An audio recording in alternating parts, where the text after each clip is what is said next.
Ramagundam MLA నియంత పాలన మాజీ ఎమ్మెల్యే కోరుకంటి చందర్ రామగుండంలో నియంత పాలన కొనసాగుతుందని మాజీ ఎమ్మెల్యే కోరుకొండ చందర్ అన్నారు.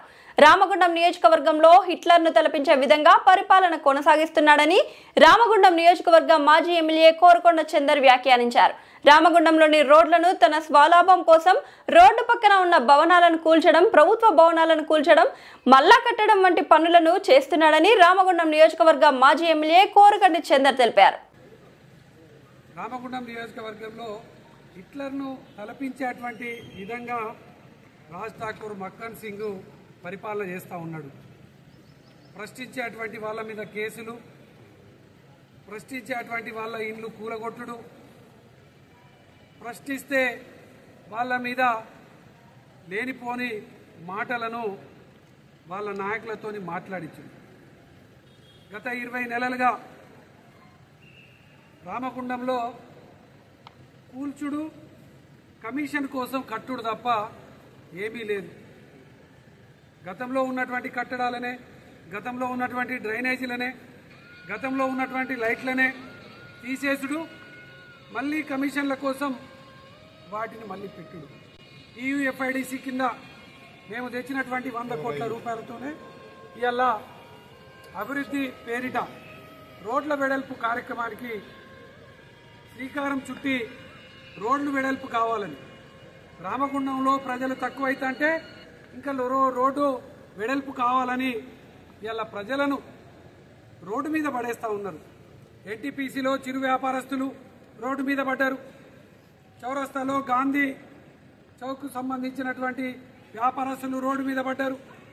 ఇలా లక్ష్మీనగర్లో, అన్నపూర్ణ కాలనీలో, రామగుండంలో అసలు రోడ్లు ఎంత వెడల్పు ఉంటుంది అనేది ముందు సమాచారం ఎవరికి ఇవ్వడం లేదు.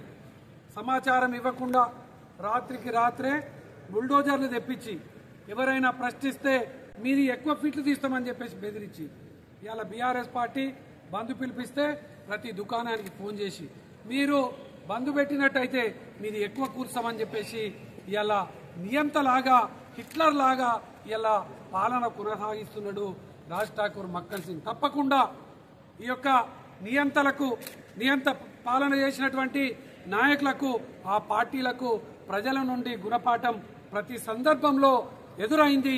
తప్పకుండా రామగుండంలో రాబోయే కాలంలో తిరుగుబాటు తప్పదు. వీళ్లకు ఏదైతే కాంగ్రెస్ పార్టీకి, మక్కన్ సింగ్ కు తప్పకుండా ప్రజల నుంచి వ్యతిరేకత తప్పదు. రేపు రాబోయే స్థానిక సంస్థలు ఎప్పుడు ఎన్నికలు పెట్టినా, ఎమ్మెల్యే ఎన్నికలు ఎప్పుడు పెట్టినా కూడా చిత్తుగా ప్రజలు ఓడించడానికి ఇలా సిద్ధమైపోయినారు. ఇప్పటికైనా మేము బాధితుల పక్షాన నిలబడి కొట్లాడుతూ ఉంటే ఇలా కేసులు పెట్టిస్తూ ఉన్నారు, పోలీసులతోనే ఇబ్బందులు పెట్టిస్తూ ఉన్నారు, షాపులలోకి ఫోన్ చేసి బెదిరిస్తూ ఉన్నారు. మీ బెదిరింపులు, మీ యొక్క ఆగడాలు ఎన్నో రోజులు నడవవు. ఇటువంటి బెదిరించిన వాళ్ళను, ఇటువంటి ఆగడాలు ఇష్టమున్న రీతిలో నాయకులను బెదిరించిన వాళ్ళను అనేక మందిని చూసినాం. తప్పకుండా మీ మీద తిరుగుబాటు తప్పదు. బీఆర్ఎస్ పార్టీ ఎప్పుడైనా బాధితుల పక్షాన ఉంటుంది. బాధితులకి ఇలా నష్టపరిహారం ఇచ్చేంత వరకు కూడా బాధితుల పక్షాన ఉంటుందని ఈ సందర్భంగా తెలియజేస్తారు.